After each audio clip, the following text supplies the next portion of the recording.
Derivatives are, of course, rates of change. But what will we do when there is no longer a single rate of change? In functions with multiple inputs and multiple outputs, there are many rates of change. We will correlate all these rates using a matrix. Rates of change of inputs will be stacked into a vector. Rates of change of outputs will be stacked into a vector, and the derivative will become a linear transformation. The derivative of a function at a particular input is a linear transformation from rates of change of inputs to rates of change of outputs, using vectors for each. These derivatives obey certain rules that follow familiar patterns, product rules, linearity. But the most important differentiation rule is the chain rule, which in this context becomes an expression of matrix multiplication.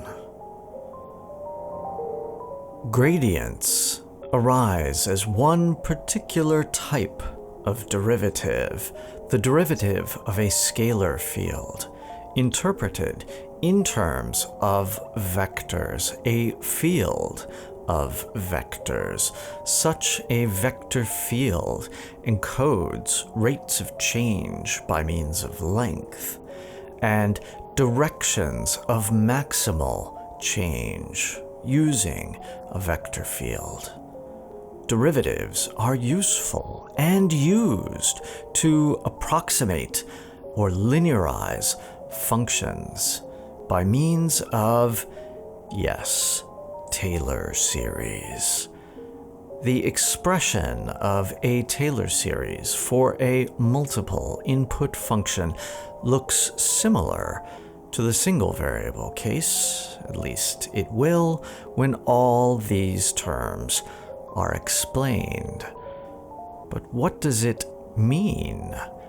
Well, with approximation comes the ability to optimize and classify optima, maxima, minima, and more.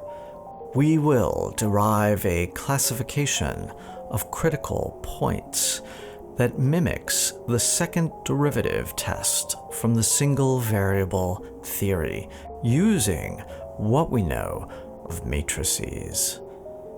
And in optimization, constraints will take us to the boundary of what is possible, using the last and most wonderful equation of the next course.